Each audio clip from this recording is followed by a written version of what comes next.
Welcome once more, great and lovely people of Biafra, lovers of freedom. You know, when Donald Trump made the statement he made about allowing the US military to step into Nigeria and make things alright, Tinubu came out immediately to say that he is going to visit J.D. Vance, the Vice President of America, and they'll have a communication with him in respect of the situation and the pronouncement of Nigeria as a country of particular concern. That means a country that persecutes Christians. Now, it wasn't up to 24 hours.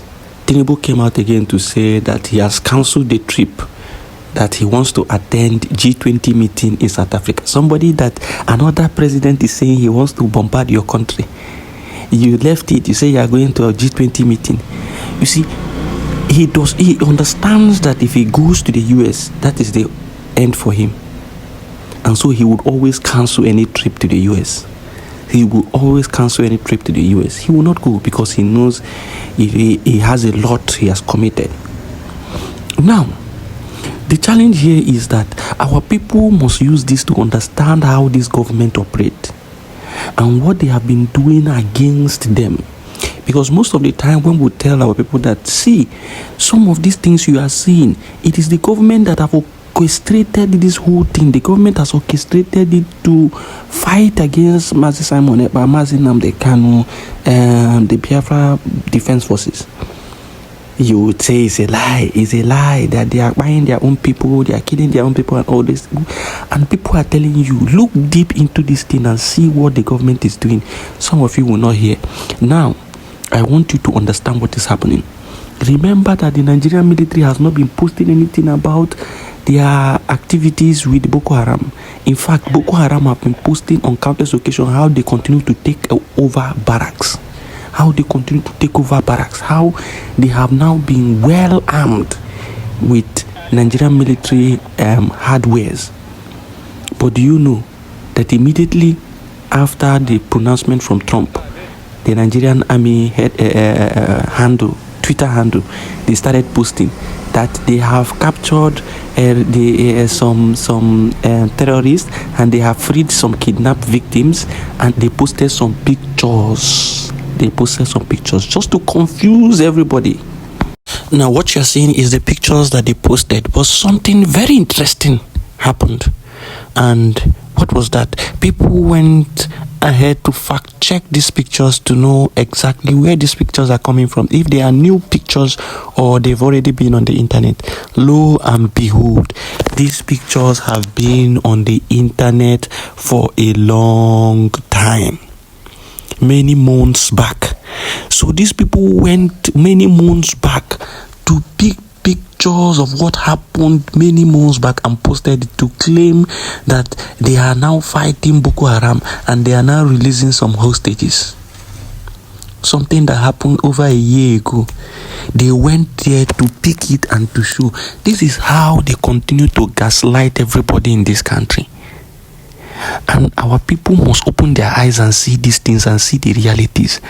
You are going to hear the side of the Northerners and you are going to hear the side of the Southerners in respect to what the president has said. He is saying that he wants to come to remove these terrorists from our country so that they can stop the killing of innocent Christians.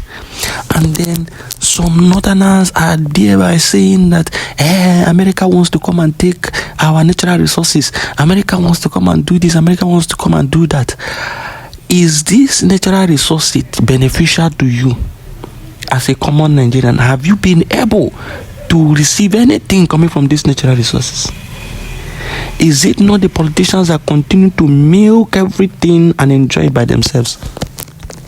And they now want to turn you against whatever it is that they are enjoying in the country. This is how they work. This is how they work. Now watch this video. I see this thing as gaslighting. Because when Jonathan was in office, Jonathan had to bring General Ihejirika, who gave Boko Haram hell. He was chasing them bumper to. In fact, it was Ihejirika that identified Sambisa Forest, where he chased them into. Moses, what happened? Northern leader started writing petition against Jonathan, sending letter to ICC, to America, to everybody, that Jonathan want to do genocide, he want to retaliate what they did to them during the war. Is that not what happened here in Nigeria? For a people who wanted this thing to end, wouldn't you have encouraged Jonathan in what he was doing? Please, somebody should answer me. Yes, I will. Good, I'm coming. Please, I'm coming. I will answer you. Yes, I'm coming. Now, Jonathan had to withdraw in Hejika, and the thing now escalated under Buhari. Again, listen, if these people meant well, why are they spreading from the whole north now? They are coming to the south. Initially, they told us it was herdsmen. They were looking for grazing. Now, the whole thing has spread all over Nigeria. Is there any state in Nigeria today that is not expressing this thing? So what's the meaning? They want us to believe in what they are doing, Abi. They want us to believe in terrorism so that we cannot live. Is that what you're telling me? No, tell me. So pampering these people is a no-no for me. Okay. They shouldn't spread this in all over Nigeria. Let's have your response. I think there is a miscommunication between North and the South. There's a missing gap. Ehedreka, we are there, we are here. Ehedreka, in fact, I had a lady from Maiduguri saying, it's over the news, that would prefer Boko Haram to what the army was doing in Maiduguri. They were killing innocent people. It was very merciless, killing innocent people. That's why the northern states was all united that this man must go. Because you see, you need to follow these things systematically, slowly, gently, just like treating a brain cancer. If you go in there with roughness, you will kill the patient. But you have to be very delicate, trying to extract the cancer from the normal cells gently and remove them. This is how these people have infiltrated the society. You can't come, even the bombs that was in United Nations, the one in 1st October Eagle, the one in Kaduna, the one in Jaji, the one in Kano, they are all done by a clandestine security, not by Boko Haram. Boko Haram don't have capacity for that. Do you want these individuals, these clandestine security, as you call them, would you like to see them annihilated? Would you like to see them wiped out? Would you like to see those that are displacing Nigerians, those that are causing? Let me tell you, it's there in our hadith. The Prophet, peace be upon him, said, if I am alive, I will annihilate them. This is what you use, annihilate them, because they are the most evil people created by God. So you would like to see them wiped out? Yes.